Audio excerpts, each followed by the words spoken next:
자, 함께 기도하심으로 6월 5일 수요일 매일 예배 시작하겠습니다. 기도합니다. 우리의 선한 목자 되신 하나님 아버지, 오늘도 이 시간 우리가 매일 예배를 통하여서 말씀의 은혜의 자리, 또 우리를 푸른 풀밭에 누이시고 쉴만한 물가로 인도하실 주님의 은혜를 기대하며 우리가 이 예배의 자리에 서게 하시니 감사합니다. 한 주간 또 우리가 오늘 하루 또 우리가 매 순간 매 시간마다 하나님의 은혜가 아니고선 살아갈 수 없는 존재임을 믿습니다. 하나님, 우리의 지친 몸과 영혼을 이끌고 이 은혜의 자리에 나아오사오니 주님께서 세상이 줄 수 없는 평안과 위로를 부어주시고 우리가 살아갈 수 있는 힘과 능력, 말씀을 통해 얻는 귀한 시간 될 수 있도록 하나님 은혜 베풀어 주시옵소서. 우리 사랑하는 성도님들 주님께서 그 삶을 붙잡아 주시고 성도님들의 삶을 통하여서 영광 받으시길 원합니다. 정말 우리의 모든 삶이 하나님의 인도하심과 은혜가 필요한 우리의 모습임을 하나님께 내어놓습니다. 하나님, 정말 우리의 삶 가운데에 말씀의 은혜가 끊이지 않도록 도와주시고 우리가 정말 늘 하나님과 함께 동행하며 하나님의 말씀이 우리의 생각으로 가득 차게 허락하여 주시옵소서. 또한 우리가 말씀에 순종하며 나아갈 때에 우리의 삶의 모든 것들이 변화되어 하나님을 영화롭게 하고 우리가 기쁨과 감사의 삶을 살아갈 수 있기를 간절히 원합니다.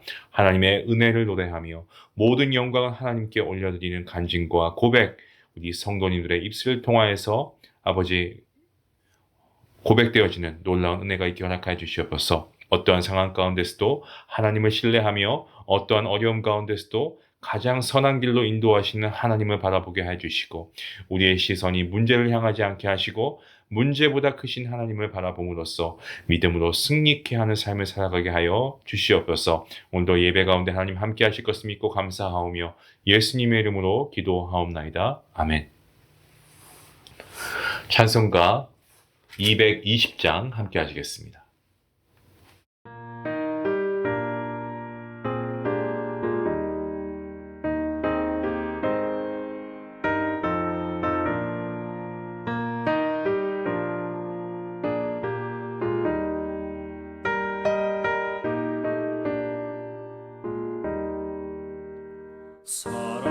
사랑하는 주님 앞에 형제자매 한자리에 그 신은혜 생각하며 즐거운 찬송 부르네.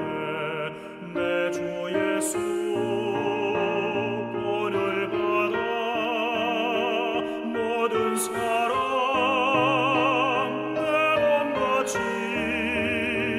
환난 근심 위로하고 진심으로 사랑하세. 사랑하는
오늘 하나님께서 주시는 말씀은 베드로전서 3장 1절부터 12절까지 말씀입니다.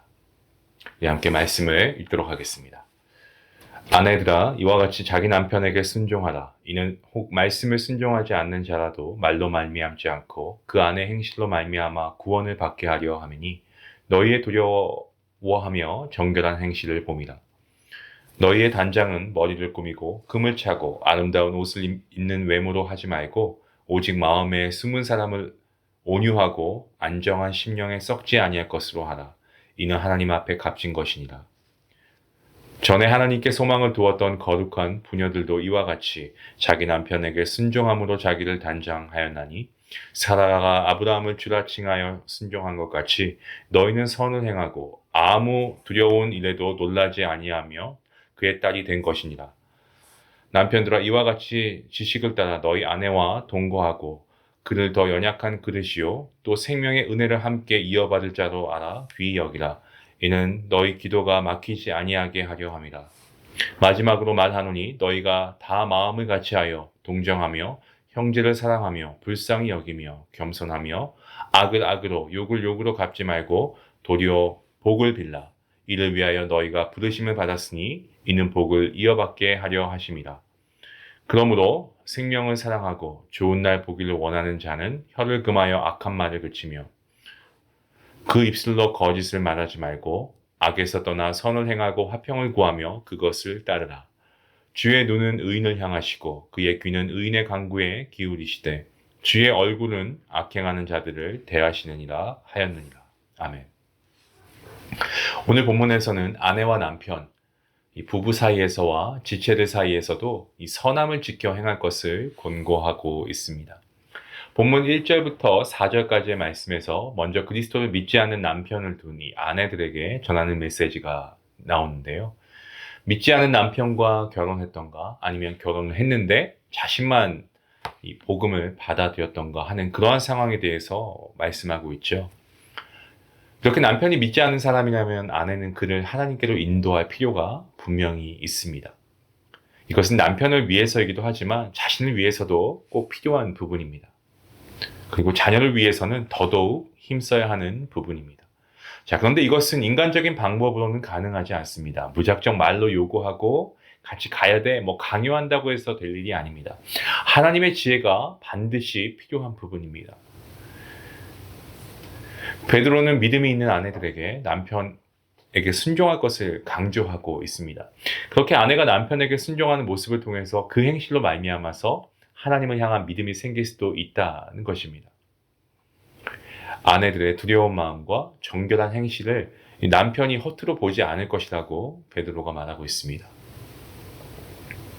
베드로는 이 아내의 외모로 남편을 인도하려 하지 말 것을 종용하고 있는데요.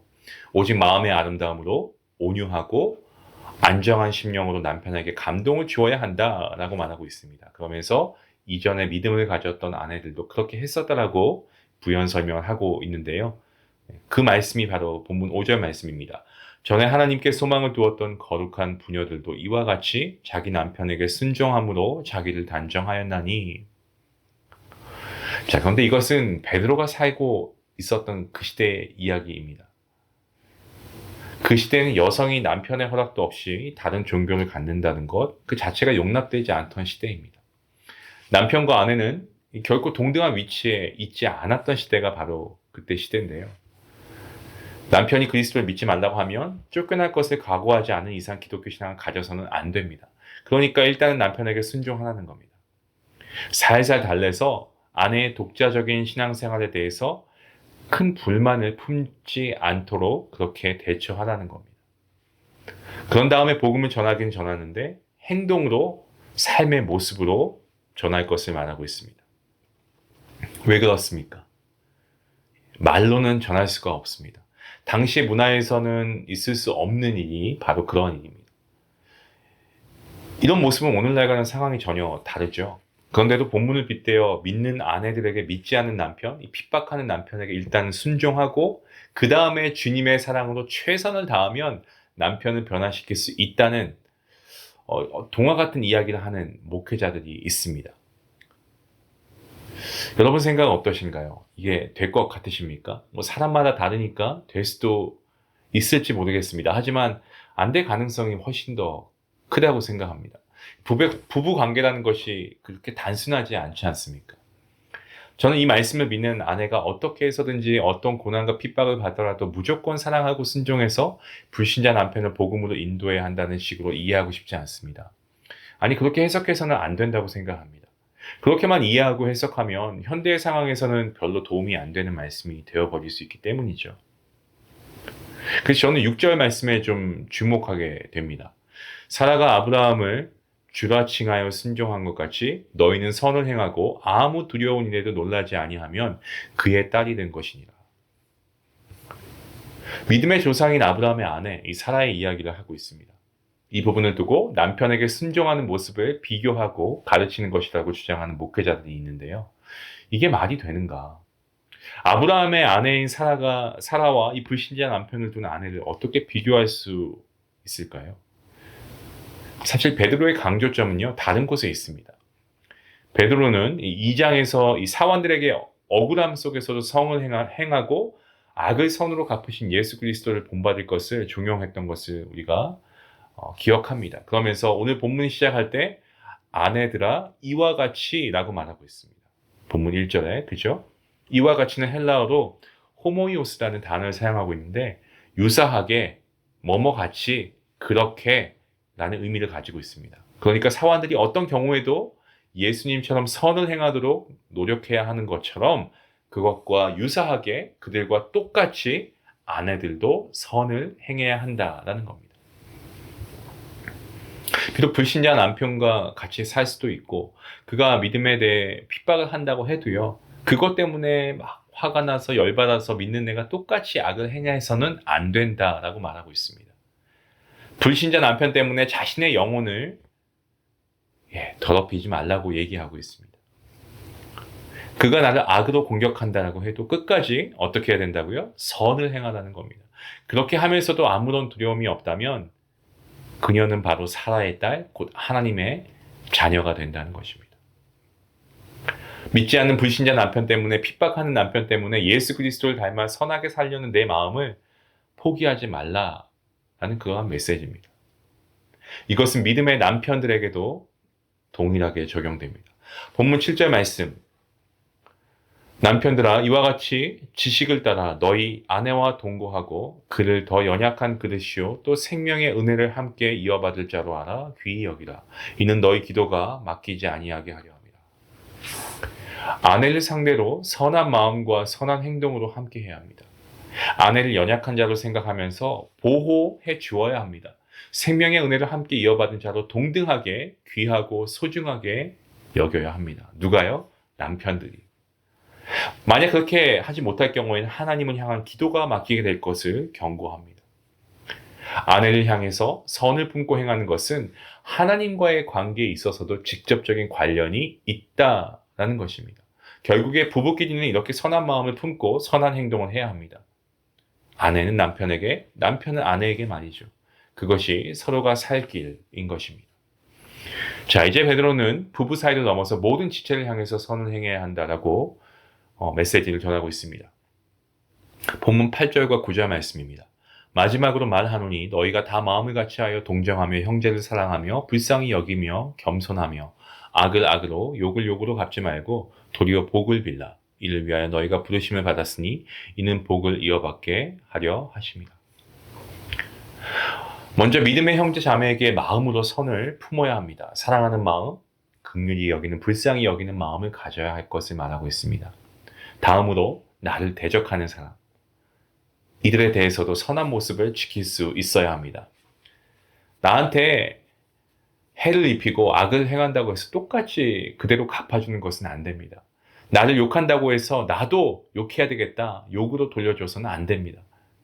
그런데 이것은 악을 용납하고 욕을 허용하라라는 말은 아니에요. 상대가 어떤 악을 행한다고 해도 나는 나의 선함을 지켜야 한다라는 말입니다. 도리어 그들을 향해서 정말 복을 비는 것으로 예수님께서 보이신 사랑의 그 극치를 나타낼 수 있어야 한다는 거죠. 결국 대적자를 위해 빌었던 복은 하나님의 축복으로 나에게 돌아오게 된다라고 베드로가 가르치고 있습니다. 그렇다면 믿는 자들이 이렇게 고난 중에도 핍박 중에도 억울한 가운데서도 선한 마음을 지키고 선을 행할 수 있는 이유는 무엇인가? 아니 그렇게 해야 하는 근거가 무엇인가? 우리가 질문할 수 있습니다. 여기에 대해서 베드로는 시편의 말씀을 인용해서 이렇게 전하고 있습니다. 본문 10절부터 12절까지의 말씀인데 이 부분은 시편 34편 12절에서 16절 말씀을 인용하고 있습니다. 시편 34편 12절에서 16절까지의 말씀 이렇게 기록하고 있습니다. 생명을 사모하고 연수를 사랑하여 복받기를 원하는 사람이 누구뇨? 너의 혀를 악에서 금하며 너의 입술 거짓말에서 금할지어다. 악을 버리고 선을 행하며 화평을 찾아 따를지어다. 여호와의 눈은 의인을 향하시고 그의 귀는 그들의 부르짖음에 귀 기울이시는도다. 여호와의 얼굴은 악을 행하는 자를 향하사 그들의 자취를 땅에서 끊으려 하시는도다. 믿음의 사람들은요, 생명을 사랑하는 그러한 사람들입니다. 주님께서 약속하신 영원한 생명을 소망하는 사람들입니다. 주님께서는 믿음의 사람들의 혀를 통해서 악한 말이 나오는 것을 원치 않으십니다. 성도들의 입에서 입술로 거짓을 말하는 것을 듣고 싶지 않으신 겁니다. 오직 악에서 떠나서 선을 행하고 모든 상황 속에서도 평화를 구하기를 원하고 계십니다. 하나님을 믿는 자들이 끝까지 선함을 지키시기를 원하신다라는 겁니다. 그렇다면 악인들의 악행에 대해서도 우리가 그냥 멍하니 아니면 좀 그냥 멍청이 당하고만 있어야 한다는 그런 말인가? 그것은 아닙니다. 하나님께 기도하고 주님이 주시는 지혜로 말미암아 악행에서 그리고 그러한 부당함에서 벗어나야 합니다. 베드로는 믿음의 형제 자매가 악행을 하는 자와 똑같이 되는 것을 경계하고 있는 겁니다. 어떤 유혹에서도 어떤 시련 가운데서도 악으로부터 나를 지킬 수 있다면 그것이야말로 놀라운 믿음인 것입니다. 사랑하는 중앙가족 여러분, 나를 괴롭히는 자 때문에 나를 망가뜨리지 마시기 바랍니다. 나에게 사사건건 시비 거는 그러한 사람 때문에 여러분의 입술과 행동을 더럽히지 마시기 바랍니다. 오직 여러분 스스로를 지키시고 적어도 나에게 악으로 덤벼드는 그 사람과는 내가 다르다라는 것을 알게 해주면 그것이 바로 참된 그런 선한 행위가 아닐까요? 그것이 바로 부인할 수 없는 놀라운 승리가 아닐까요? 그 어떤 유혹에도 입술을 지킬 수 있는 저와 여러분 모두가 될 수 있기를 기도합니다. 그 어떤 핍박에도 선한 마음을 지킬 수 있기를 바라고요. 그 어떤 악한 공격에도 똑같이 악을 악으로 갚지 않고 선함으로 우리가 맞받아쳐서 그야말로 정말 은혜롭게 승리를 이루는 그러한 우리 믿음의 공동체, 그러한 우리 중앙 가족 모두가 될 수 있기를 주님의 이름으로 간절히 기도합니다. 기도하시겠습니다.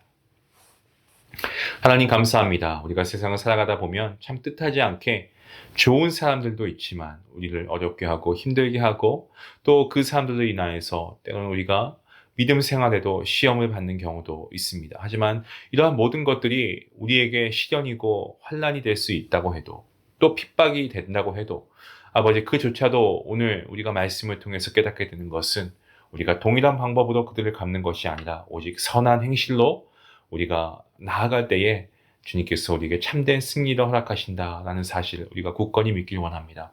세상과 동일한 모습을 갖지 않고 악을 악으로 갚지 않고 악을 선으로 갚는 믿음의 귀한 주님의 백성들 될 수 있도록 그러한 선한 그리스도인들이 될 수 있도록 하나님 우리 모두를 지키시고 보호해 주시고 우리를 그렇게 이끌어 주시옵소서. 감사하며 예수님의 이름으로 기도하옵나이다. 아멘. 여러분, 우리의 모든 상황이 바뀌어서 우리가 감사할 수 있는 것이 아닙니다. 우리가 그 모든 상황 가운데 주님께서 우리와 함께 하시고 힘주시기 때문에 우리가 감사할 수 있는 것이죠. 여러분, 오늘도 우리에게 있는 어려움, 그런 상황 가운데 계신 분들, 주변에 나에게는 이런 사람 때문에 참 어려움이 있다라고 했을 때 그 사람에 대해서 원망하지 마시고 죄를 미워해도 사람을 미워하지 말라고 하는 성경의 가르침처럼 우리가 악을 악으로 갚지 않고 선함으로 맞받아치고 정말 완벽한 믿음의 승리를 거둘 수 있기 원합니다. 그러한 믿음의 공동체, 그러한 여러분이 될 수 있기를 같이 함께 기도해 주시기 바랍니다. 기도하겠습니다.